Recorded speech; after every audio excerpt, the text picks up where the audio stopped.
Hello, everyone. Welcome to Wednesday's ESPN FC Live. My name is Mark Donaldson. Today, I am in charge of Ryan O'Hanlon and Janusz Michallik's behaviour. Ryan never gives me any issues whatsoever, but Janusz Michallik is always one to watch. We're going to start with him to see if he behaves right from the off and talk about Gareth Southgate, Janusz, from Manchester United. When this, it wasn't even news that broke, it was speculation that entered the world of media broadcast and internet chat rooms. If you're coming in, if you're Sir Jim Ratcliffe with 25% stake, and no doubt with all the charge of the football that you have, you can afford any manager you want. Were you surprised that Gareth Southgate was the name that was mentioned? I was. I mean, on one hand, it's a manager that gives you stability, doesn't he? Right? I mean, if you look what he's done for England, most importantly, other than the results, he's inherited some talented players. He's made some better, I suppose. But remember before he came in, one of the biggest issues with the England team was really off the pitch, wasn't it? Right? There was always an issue here and there, and you mentioned the word diva before we came in. I think that's something that comes to mind when I think of the English squad and all the issues they may have had in the past. And I think he's put that to bed.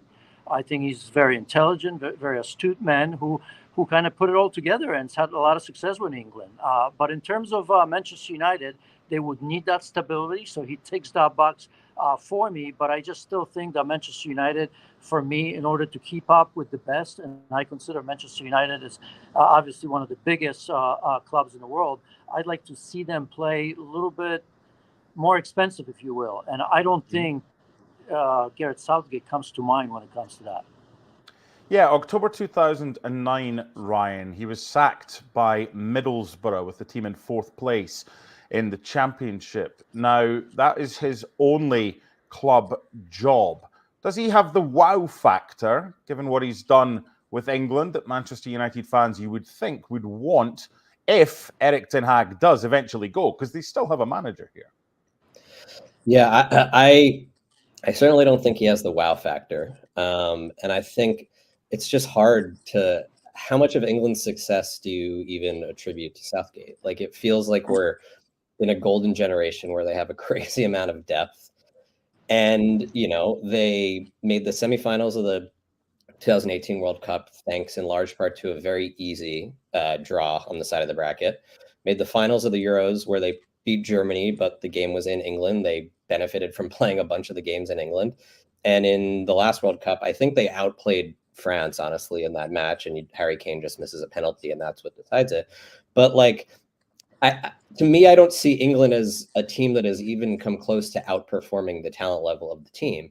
And I think that that's the main thing you want from a coach, right? If you're going to judge a coach, you want, the main objective is for him to get the level of talent on your team to performing at a higher level than it would with an average coach. And I don't think we've seen that from Southgate, like you said, at Middlesbrough or with England. Janusz, if England wins the Euros, it would be a huge surprise because they'd have to get by Scotland somehow. But anyway, if they are to win the Euros, if you're Gareth Southgate, do you think job done? Do you think, right, I want to win back-to-back trophies at the World Cup? Or do you think, you know what, I've been here since 2016. This is the pinnacle. It's time to do something else. I think I would be tempted if I were him to stay on for the World Cup, right? There's going to be a certain amount of pressure, which we obviously don't know because maybe he himself kind of sees that as the end of the road, regardless of what the result may be, right? And sometimes you do have to refresh, especially with such a talented and young group, right? You want somebody maybe to come in and take them to the next level, right? If I'm England, for example, regardless of what will happen, would you not, however realistic or not realistic it is, would you not want to kind of, talk to Jurgen Klopp or even Pep Guardiola? We'll see what happens to him at the end of the season, but at least test the waters because what this team needs is certainly somebody that's going to take it to that next step that I don't think Gareth Southgate has. A young group of players where you can develop them. Both of them are known for developing players, not just players, but the way the teams play. So I'm telling you, if you don't ask, you don't know, right? I would be spending all kinds of time on Jurgen Klopp at the moment, or even quietly maybe in the back channels with Pep Guardiola.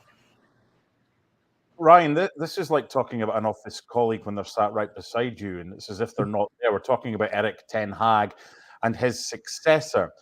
Do you think that if he wins the FA Cup, he gets kept on, and if he doesn't, he's no longer boss? Is it as simple as that? My guess is yes, but I think more interestingly, it'll tell us a lot about the new ownership. I think if they sort of like the body of work is not great, and the FA Cup winning, I feel like we've seen cup wins sort of fool teams into thinking that things were stable amidst a league season, which is a much larger sample of games where things are going poorly, and they keep on a coach or don't make changes, and it sort of ends up not working, and it sets their progress back by a year because they didn't hire the new coach. Based on what I know about how soccer teams work, I have a hard time seeing them letting Ten Hag go if they win the FA Cup. But I think a savvy ownership group would look at what's happening overall, not be tricked by a late season run, a handful of good cup performances. And I mean, they got the primo draw where they play Coventry in the semis and then just have to win one game in the final. I think a good ownership group that like is actually going to rebuild Manchester United's sporting infrastructure would not be fooled by that.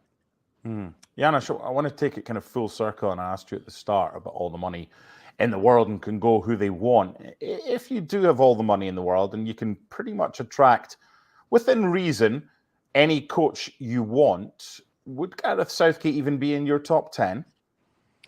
Yeah, I mean, I look at all the names available, and there's some significant names, but they all take a certain amount of risk, don't they, right? So, I was thinking about that a little bit because I felt yesterday, I think on the show, I said, for me, Ten Hag's got to go. It's a clean slate, and they got to find somebody.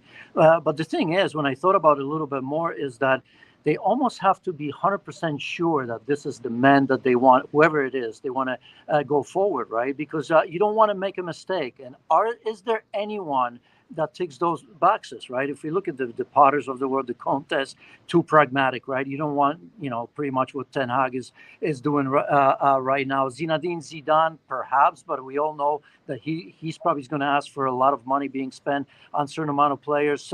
Who's out there? Xavi, maybe, possibly. I mean, obviously a lot of risk, but a manager that at least guarantees you in time a certain way of playing, one that they want. But I'm still not convinced. So I don't know. Ten Hag may be just the man until you find someone that you're absolutely sure that you can give him the keys to this unbelievable club. One name that I'll throw out at you is Thiago Motta, because he's been doing a tremendous job. Not enough people talk about him. We know it's Spezia and Bologna. He's used to working his way up. He's obviously been a great player for the likes of Inter, Barcelona, Paris Saint-Germain. So he's obviously is worldly, if you will, understands how Europe goes, which is important because United obviously will want to, at some stage, fight for the Champions League. So that would be my name that I would zero in on that. Ryan, I'm going to give you two names, three names, but two examples. So Kevin De Bruyne and Mohamed Salah, they were at Chelsea. Chelsea moved them on.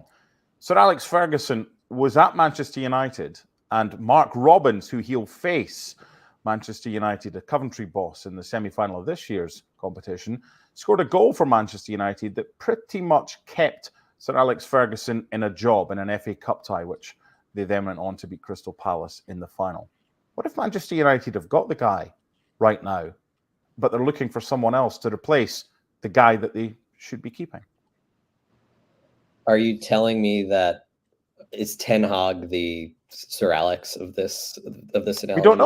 We don't know. Sir Alex was on the verge of the sack. I know we like a Hearts reference. Janusz hates that every week, but Hearts tried to get Sir Alex Ferguson when he was at Manchester United, and they were told he's got one more game, and if he doesn't win it, then you can open talks with him. He won that one. Mark Robbins scored the goal. And the whole history of football in Manchester United could have changed. So is there an element of, look, there's these kids coming through, just a little bit more patience? Because everyone's saying, who's next? Who's next? Who's going to replace Erik ten Hag? What if Erik ten Hag could be someone that goes down not as a Sir Alex Ferguson, but maybe it's the right man for the job, but they just were impatient and they wanted a bigger name. Yeah, I mean, I think it's certainly possible. And I think teams generally probably churn through coaches way too quickly. I think the average Premier League tenure is less than 2 seasons, right? But I think the way you have to look at it, right, is like each game that the person coaches is a little bit more evidence, right? I know Janusz said that they need to hire someone who they're sure of. I think that that's the reality of the current situation. There's sort of 2 coaches in the world that you can be sure are going to make your team better. It's Pep and Klopp. Everyone else, there's just inherent risk. And I think with each game, you learn a little bit more about each coach. And I think with each passing game, you should be less confident in the idea that Ten Hag is the guy for United. Is it possible that he is? Yes. But I think there's enough body of work and there's enough kind of work that now has to go into this team long term with the age profile of the team that I think, like, to me, the bigger risk is not hiring someone who might be available this summer than potentially letting this great coach who might be hidden within the sort of Manchester United dysfunction go. Okay, final question, Janusz. Let's put a bow on this one. Has Gareth Southgate's time with England run its course? Not yet. I'll wait for the European Championships, right? Because After that. You've mentioned. No, as you said, I think that's a good point that you've made, that, if he wins it, then I suppose if he wants to stay, it'd be hard pressed to tell me that you've got to move him on, right? I mean, the progress has been there. I hear Ryan in terms of, in terms of what he's got, but I mean, you still got to make that play. It's not just to say that it's a good crop of players, because we see examples of that elsewhere, and that doesn't work. So I wouldn't necessarily do that. I've got a feeling, though, that Gareth Southgate himself probably sending signals that this may be it. Okay. Let's move on to domestic action. And Ryan O'Hanlon has written an article for ESPN.com, and it's about the number of goals scored in the Premier League. And there's a lot more than there has been in previous years. There's also a lot more added time at the end of games, but it's not just as simple as that. Ryan, what are your bullet points and what you found out from your analysis as to why there are now more Premier League goals than before? Yeah, my bullet point is go read the article. Yes.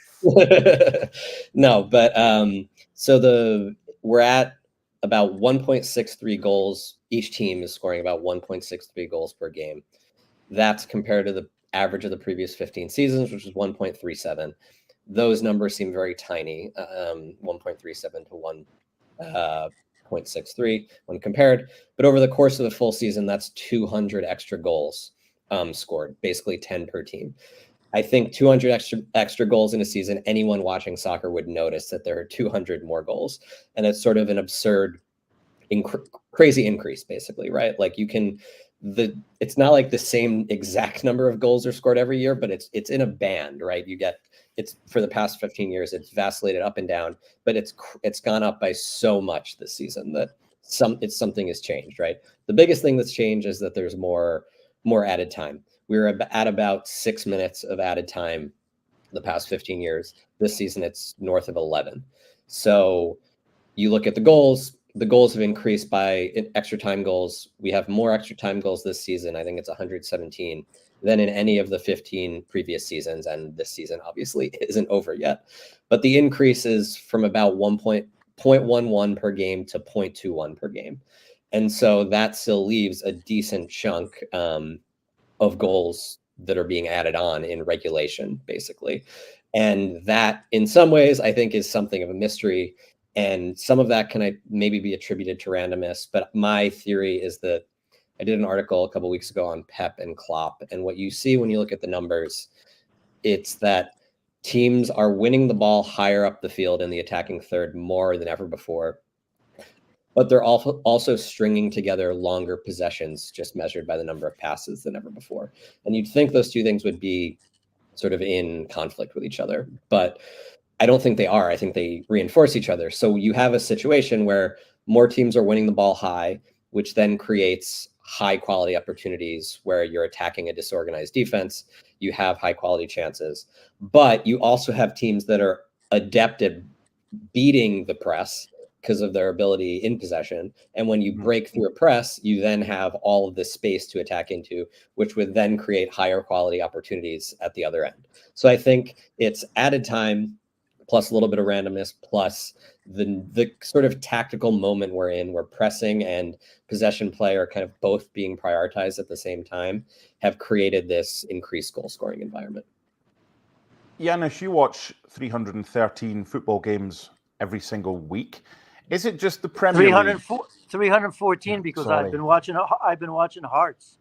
Yes, because we play 6 times every day, of course, as you're quick to point out. What I notice, and Ryan's, it's a very good article, and one of the things I want to talk about, and you've spoken as well about Pep and Jurgen Klopp. Janusz, do you think there's an element of teams thinking, well, I need to try and make my team play like their teams? And as a result, you've got goalkeepers and you've got centre-backs who are maybe not great on the ball, but the coach has this ethos, well, I want to try and play football and do all this and all the buzzwords. And there's more mistakes made by defenders because it's in areas where the ball never used to be the goalkeeper to the centre-back to the centre-back to the goalkeeper. There's more involvement there as well, and teams are taking more chances defensively. I think you're right. I think, maybe Ryan's point, I'll take Ryan's point about, pressing higher, winning the ball higher. That makes a difference. But I think, as you know, Ryan, likes the numbers. He's very good at that. I don't, do a lot of that stuff. Can we just maybe agree on the point that, Premier League gets it right. They know that they have to entertain, you have to attack. Maybe it's just simply because we have a number of coaches that love to attack and take risks. It's a simple. You have Pep Guardiola, you have Jurgen Klopp. They're there to win games, score goals. They're not pragmatic, right? You look at Pep Guardiola. I don't want to say, copy and paste of Pep, but certainly a little bit of a clone, right? You have Unai Emery. Look at Ali Watkins. He certainly is on the front foot and has changed the way they play. You look at Eddie Howe, who's done it at Bournemouth and has done it at Newcastle. Maybe inconsistent, but obviously idea to play forward. Even teams like Brighton with De Zerbi. Look what he does, even though he changes players every game, right? Sometimes out of necessity. A lot of times he gives them a chance. So I just think that you look at it, some of the best talent playing there. Certainly some of the best managers in the world are playing there. And they're just playing and taking risks, playing to win. And that's why we see a lot of these goals. I probably haven't mentioned a couple of managers where, changing or the way the game's played. Because, Premier League's always been about control chaos in a way, right? The tempo of the game gives you a chance to score goals. The article, 2008, 2009, the kind of 15-year period between then and now, Ryan, that's kind of what you've based it on. That's what your graphics are on. I'm just looking at the 08-09 season, Manchester United winning the title after a draw with Arsenal, finishing 4 points clear of Liverpool and 7 clear of Chelsea. Do you think the Premier League now is better to watch? It's more entertaining than back when Manchester United won it in 08-09?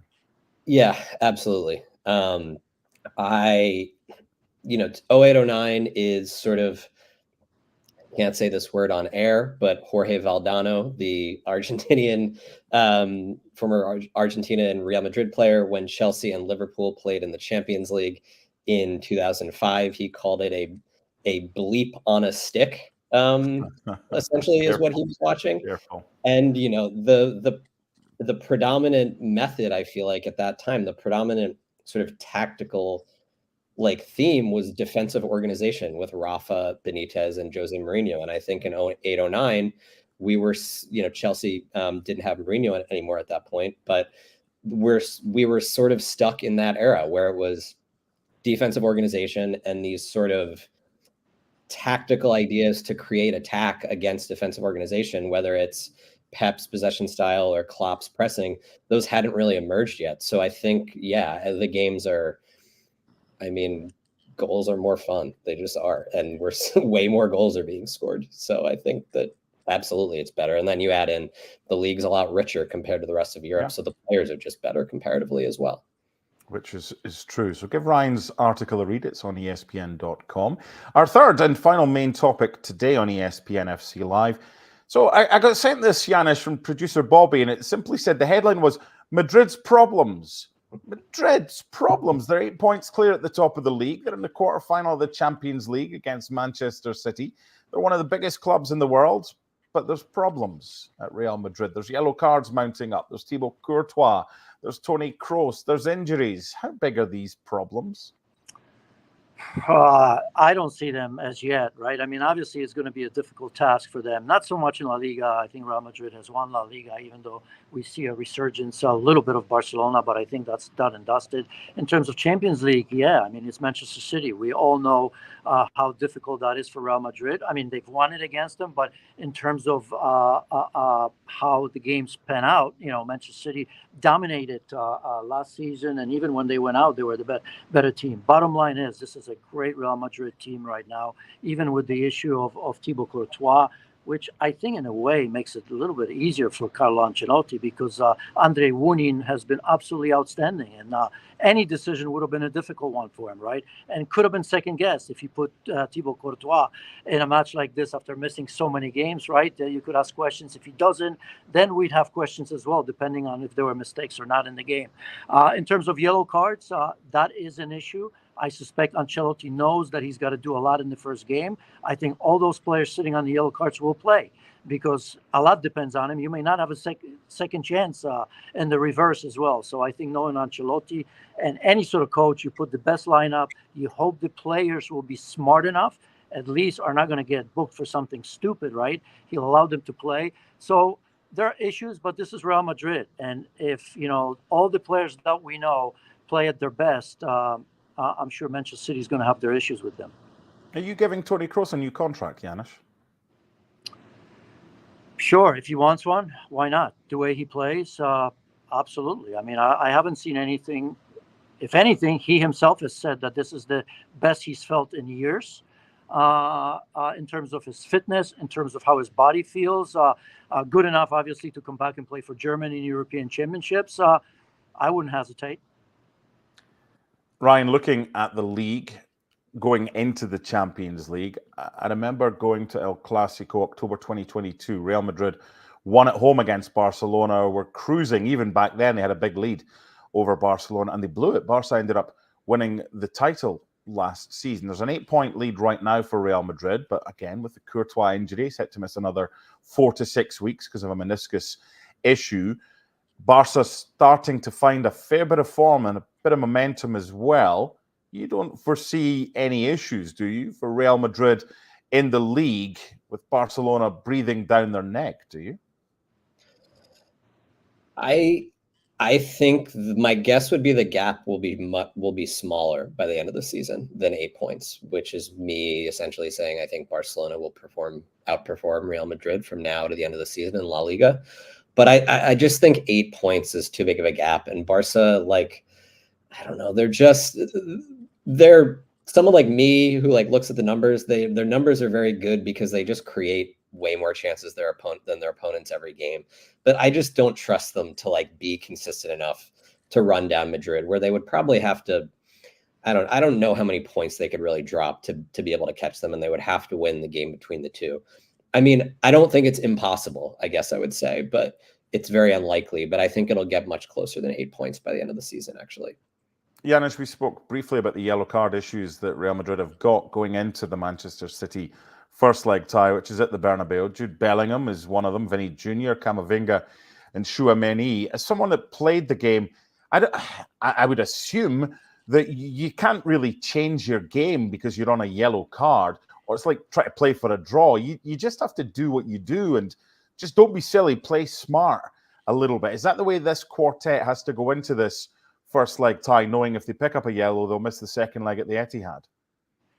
Absolutely. And you have to play, you know, it's almost like keeping your best player, you know, in a penalty shootout in the fifth spot. I think it happened to Ronaldo, right? You don't want to take that risk. So you're going to play your best players in that first leg because so much is riding on that. And when those players go on, I think Ancelotti is going to say exactly what you said. Play your game. don't think about it, because then your performance is not going to be as good. Just be smart. I'm sure there's going to be people talking to them, and there's going to be a time that you forget yourself in a tackle or something. The worst thing is obviously getting a yellow card for talking to the referee, or creating a situation where that you can't actually control as a player. But other than that, I think we put too much into it. Other than the fact that, of course, that one of those players does get booked, it's not great, because those are key players. But I'd be shocked if any of those players wouldn't play, unless it's tactical, because as we all know, there could be a player that's going to be withheld, not necessarily for yellow cards, but because, we have Militao, who's a possibility, right,